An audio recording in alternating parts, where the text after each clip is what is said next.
Wah guys, jadi emiten konstruksi itu udah pada berterbangan ya. Oke, jadi ini mungkin banyak pertanyaan, Bang, apakah harga sekarang masih murah atau sudah mahal atau bagaimana prospek ke depannya, valuasinya bagaimana? Oke, kita bakal ngebahas itu semua hari ini. Oke guys, jadi ya seperti kita ketahui ya, hari ini pada terbang. Mungkin salah satunya karena saham Wika masuk ke dalam MSCI. Ya, benar sekali, Morgan Stanley Capital International ya. Oke, itu small caps, itu dimana kalau sudah masuk ke sana berarti tandanya wah, mereka punya kinerja sudah mulai membaik ya. Nah, bagaimana sih, apakah benar sudah baik atau mungkin saja utangnya masih besar? Yang kita nggak tahu ya, kenapa utangnya gitu gede ya, gue nggak tahu ya, padahal dananya gede loh, disubsidi untuk pembangunan. Ya, itulah dalam lah ya, untuk direksi dan jajarannya semua lah ya. Gua nggak berani terlalu ngomong banyak juga ya, karena kita masih belum tahu sebab pasti ya. Tapi kalau di laporan keuangannya seperti kita ketahui bahwasannya utangnya memang gede banget ya guys. Oke, dan juga ekuitasnya kecil banget ya. Wika yang pada dasarnya itu memang ekuitasnya lumayan besar, tiba-tiba entah kenapa di kuartal, bentar kita buka dulu, di kuartal 2 ini, kuartal 1 ya, kuartal 2 belum keluar, itu menjadi kecil banget, jadi cuma 4 triliun gitu loh ya, dan utangnya tuh makin besar ya. Makanya PBV-nya jadi mahal, 2,3 kali. Harusnya tuh PBV cuma 0,3 0,4 kali lah guys ya. Oke. Nah, jadi dari sekian banyak perusahaan BUMN karya, yang paling difavoritkan apa? Kalau gue pribadi adalah PT PP ya guys ya. Kenapa? Karena PT PP ini memang proyeknya banyak dan lebih banyak kecil-kecilan ya. Sedangkan kalau untuk Adikarya, Wika ya, terus Waskita, itu semua memang banyak kan proyek-proyek besar ya. Oke, dan seperti kita ketahui memang sedang ada proyek IKN ya guys. Oke, jadi itu memang ada salah satu sentimen juga sih yang bisa menyebabkan mungkin kinerja bakal membaik atau mungkin sahamnya bisa terbang ya, mungkin itu semua deh. Jadi banyak sentimen. Oke, jadi memang BUMN karya ini salah satu emiten sih ya. Oke, industri yang memang harus kita pantau ya, karena ini erat kaitannya dengan pembangunan. Oke, terutama pembangunan di negara kita ya. Oke guys ya. Nah, kalau misalnya dari PT PP, kenapa gue bilang seperti itu? Ya karena gue kemana-mana itu nampak pembangunannya diadakan oleh PT PP. Itu seperti kayak gue contoh ke kemarin di P2 aja gue lihat pembangunannya, konstruksinya itu PT PP. Ada logo PP gitu kan. Terus kadang gue ke BSD, kadang gue ke mana, itu ada itu gitu loh ya. Jadi memang konstruksi itu banyak banget. Ada NRCA juga ada ya, itu yang punya Saratoga ya. Oke, banyak deh. Jadi gue tuh kemana-mana memang banyak namanya pembangunan ya. Dan itu perusahaan-perusahaan emiten-emiten saham juga ada juga. Jadi gue merasa memang konstruksi ini layak kita pantau banget ya guys ya. Cuman memang kita harus milih sih perusahaan mana yang bagus sih gitu loh. Nah, mungkin pertanyaan kalian, kenapa sih utangnya besar-besar kalau konstruksi? Karena memang pembayarannya itu di akhir tahun biasanya. Oke, jadi memang untuk awal tahun, bulan 1, kayak kuartal 1, 2, 3, itu memang kelihatannya nggak kecil. Tapi memang pembayaran yang besar itu adalah di kuartal 4 terakhirnya gitu loh. Jadi memang itu sistemnya ya. Nah, kalau di konstruksi sendiri, gua itu lebih doyan perusahaan-perusahaan yang menjadi support. Contoh seperti Weton ya. Weton itu kan, apa namanya, Wijaya Karya Beton ya. Oke, atau kalau nggak Beton, kalau nggak WG ya. Itu semua sih, yang pokoknya yang nge-supply lah ya. Oke. Nah, kalau misalkan untuk, misalkan nanya li Adikarya, oke nggak? Adikarya sendiri juga favorit gua sih sebenarnya sih, karena proyeknya banyak. Oke, dan proyek-proyeknya itu bukan proyek kaleng-kaleng juga guys ya, untuk Adikarya sendiri ya. Dan memang seperti kita ketahui, memang untuk kuartal 2 itu udah mulai membaik ya. Oke, dari utangnya juga udah mulai ada pengurangan ya. Dan juga memang ekuitasnya naik otomatis, maka PBV-nya jadi makin murah gitu loh, 0,3 kali doang.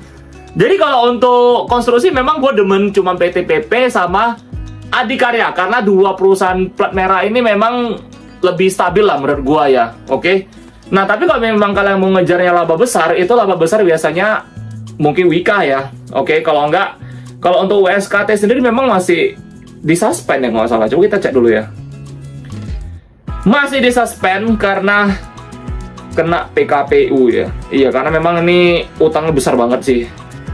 Oke, Waskita ini. Padahal nih Waskita ini salah satu perusahaan yang boleh dibilang untuk proyek besar-besar semua sih ya guys ya. Oke.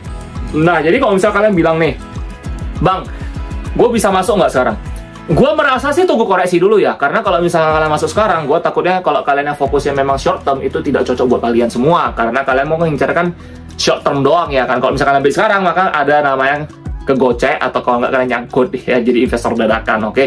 Cuman kalau di gua pribadi ya, gua tuh nggak suka namanya short term lah ya. Kita mainnya long term aja dan kita bisa langsung lihat ke depannya gimana prospeknya. Nah, kalau untuk prospek sendiri bagi gua ya, yang bisa gua bilang sih konstruksi ini memang bener-bener sangat menjanjikan bagi gua. Ya, karena salah satu yang gue suka juga sih konstruksi ini sih. Mungkin sebagian orang nggak suka konstruksi karena mungkin utangnya besar ya.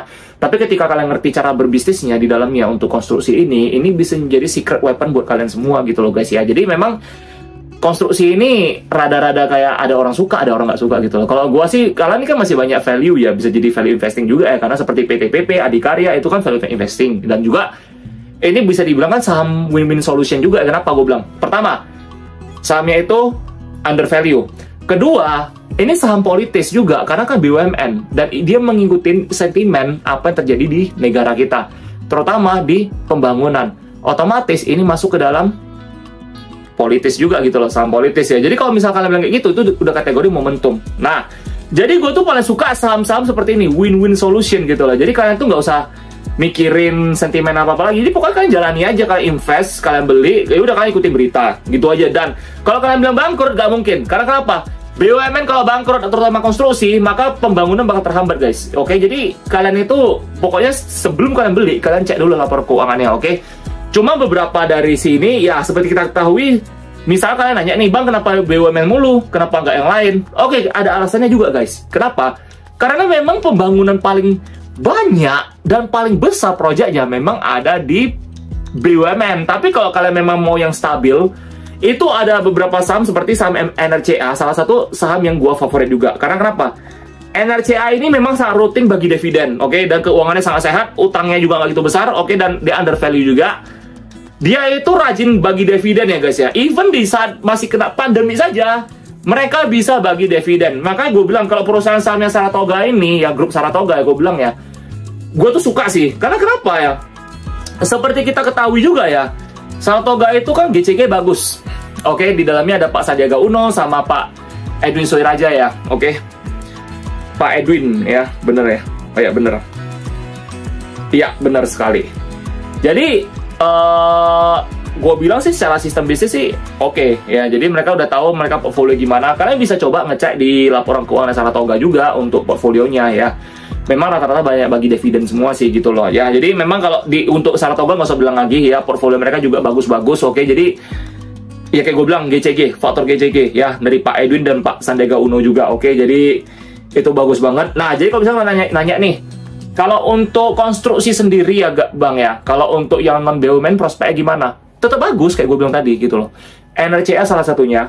Mungkin kalian bisa cek beberapa lagi. Contohnya adalah IDPR, Indonesia Pondasi Raya. Oke, ini salah satu saham yang gue watchlist juga, oke, untuk konstruksi ya. Memang utangnya itu nggak gitu besar sih, oke. Dan ini memang proyek bukan yang gede-gede amat juga, tapi biasa-biasa juga ya. Dan memang mereka itu dulu pernah profitnya gede gitu loh ya sebelum terkena pandemi ya. Dan mereka memang rutin bagi dividen juga guys. Oke, jadi memang saham-saham konstruksi itu nggak semua orang suka, balik lagi sekali lagi guys ya. Oke, namun memang saham-saham konstruksi terkadang memang bisa menjadi daya tariknya tersendiri gitu loh, agak seksi gitu loh ya orang bilangnya. Oke, jadi sekali lagi guys, disclaimer on ya, ini bukan ajakan menjual atau membeli suatu saham, jadi untung rugi kalian tanggung sendiri. Oke, ini gua ngomong di terakhir juga ya. Jadi gue tuh nggak rekomendasikan apa-apa, gue cuma kasih tahu kalian karena kalian bakal banyak pertanyaan dan gue cuma di sini bantuin karena buat sharing ya guys ya teman-teman semua ya. Jadi kalau kalian memang mau beli, kalian cek dulu laporan keuangannya, kalian cek dulu ya isi-isinya semua, jeruannya semua, cari tahu, baca semua laporan keuangannya dan cari tahu valuasinya. Dan kalian jangan lupa untuk melihat liabilitas jangka pendeknya, apakah aman, apakah liabilitas jangka panjangnya aman, apakah jumlah aset lancaran lebih besar daripada liabilitas jangka pendeknya. Oke, jadi kalian harus cek bagus-bagus supaya ya kalau ada apa-apa kan mereka masih bisa likuidasi aset untuk menutupi kerugian mereka atau utang mereka gitu loh guys ya. Oke, iya, jadi kayaknya sampai di situ saja deh ya kita untuk ngebahas ini. Oh, ada satu lagi yang mungkin bisa kita lihat, mungkin bisa jadi sih Jcon ya, Jaya Konstruksi ini ya, Jcon ya, Jaya Konstruksi ini Manggala ini mungkin bisa dilihat juga ya. Jadi banyak sih guys, nanti kalian boleh cek sendiri. Yang tadi gue sebutin itu cuman yang benar-benar gue watchlist secara pribadi sih ya. Dan memang gue ada rencana memang dalam waktu dekat ini mau masuk juga, tapi gue gak bakal bilang gue mau masuk yang mana ya, karena gue gak mau pom-pom dan gue gak suka juga ngepom-pom atau ngerekomendasiin orang, kecuali kalian memang pengen gue bahas, kita bisa bahas. Dan di sini bukan rekomendasi. Jadi sekali lagi gue bilang disclaimer on guys, ini bukan ajakan menjual atau membeli suatu saham, untung rugi kalian tanggung sendiri. Oke, jadi see you on the next video. Bye bye guys. Semoga bermanfaat dan kita belajar terus ya. Bye bye.